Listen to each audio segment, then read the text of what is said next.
Today I take you through the emotional roller coaster that was my second trip ever. Watch until the end to see how much money I lost. To celebrate 1,000 subs, I'm going to do a Q&A. So if you have any questions, comment them below or DM them to me on Twitter. I was sitting in my house when the phone rang. Hey, I have to go to Philly this weekend for a work trip. Okay, cool. Then I hung up and that was the end of it. Then 5 minutes went by and I started calculating. Philadelphia has casinos and she would get a free room and free food. I'm going. Woke up early on Saturday, got some breakfast, some gas, and dip. My fault. I got all the way through the burrito and yeah. Some hash brown in there though. Drive wasn't bad. We listened to podcasts and whatever. Also, a few days leading up to this trip and the night before, I could barely sleep. Probably got 4 to 5 hours of sleep each night. And looking back, I think I was really nervous because this was the first trip since my channel started to get a little traction. But I definitely think it messed with my head. But I'll come back to that later. Dropped her off and realized the casino I was headed to was 20 minutes back the other way. I pull up and it was a lot nicer than I expected it to be. Kind of expected it to be trash, but this casino has a 6-deck game. I usually play 8-deck, so I was able to go a little bigger than normal with my spread, and that raised my EV for this game to $45 an hour, more than what I make at my job. That's crazy. When I first sat down, the fatigue and nerves were definitely throwing me off. It felt like it took all of my energy to play. I was playing pretty break even for 30 minutes, and then 3 guys sat down who were just having a gambling day. But when they sat down, they were so funny, it actually gave me energy. Also, the 2 cups of coffee helped. So they were just laughing and having general conversations that kept me awake. In terms of play, it just kept feeling like I would win all of my small bets. Then as the count would rise, I'd lose. But then the count would drop before it got too high. So for the first 2-3 hours, it probably only got up to a true 3. Then it finally happened, a really positive shoe. And at first it went well. As soon as the bets start rising, I start losing. And it got to the point where I had to buy in for an extra 100 to finish the shoe. But since I won my last max bet, I was still up $5 at the end of the shoe. At this point, I realized counting has not changed since I hit 1,000 subs. Thank you so much. I love you guys. It's the same stuff, different day, and there's nothing to be nervous about. And then I felt normal again. I take a little break because I haven't been in a smoking casino since Vegas, and my lungs were crying for help from all the secondhand smoke. Also, they had a vending machine full of cigarettes. Maybe this is normal, but I've never seen anything so wild in my entire life. Come back in and start getting some heads-up play for about 10 minutes until one guy joins me, but he's not playing side bets and not really talking, so the game is moving really fast. We play for an hour and I'm just losing slowly. Then we get a really positive shoe and this trend continues where I win my small bets and lose most of the big ones. But the few that I do win help me stay close to break even on the session. I play a little bit more, not seeing any more positive shoes, and at the same point where I reach completely break even on the session, my girl texts me that she's done and I leave for the day. We chill, get sushi, and people watch from our hotel room window. Since I finally cracked my nerves, I got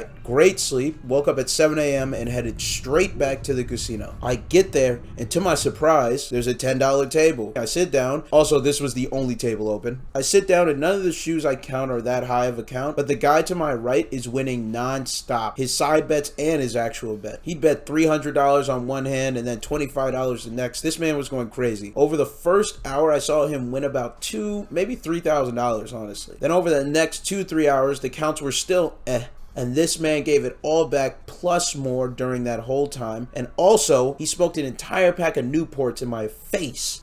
Even with bad counts and my terrible camera work, I was still able to capture one pretty cool hand.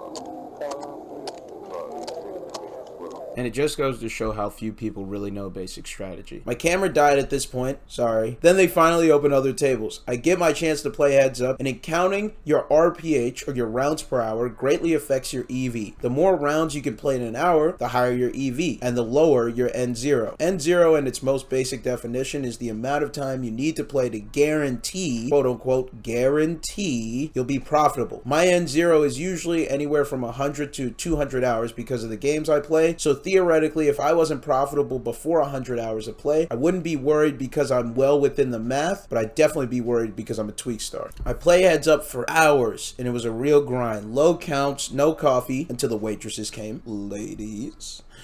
I'm sorry. This is what happens when I record. And I'm losing my stack of chips slowly. I get a kind of positive shoe, and that jolts my mood and brings back my stack of chips a little bit. The next shoe, two old guys sit down with me. The count rises, and the old guy to my left goes to two hands and also raises his bet. He's definitely counting, except his bets are way higher. When I'm at my max bet, he's at basically double that, probably a little bit more. I look over and say, "You on timing, Pops?" He looks over confused because he didn't know what that meant. He then just looks at my chips, realizes, and just says, "Good luck," and then tries not to make any more eye contact. He's winning every hand at his max bet, and I'm winning 1 out of every 4, and it kind of just sucks having to watch that happen. But it was also really funny because we were betting so much out of nowhere that the pit boss started panicking and yelling at the dealer because she wanted to pay us in black, and he didn't know what to do. The shoe ends, he colors up $2 grand and leaves. I walk, take a break, and I'm only down 150 at this point on the entire trip. I go play one final shoe and the count jumps up, but the trend continues and I lose my big bets and I call it quits because it was time to go home. I ended the trip down $310, which is well within the math, especially for the time that I played. It was just a real grind on this one, but it'd be like that sometimes. Also, I didn't do a lot of food reviews on this one, but I ate a chimichanga for the first time on the way home. I give it a 7.5 out of 10 because it put me to sleep the rest of the car ride home. Peace.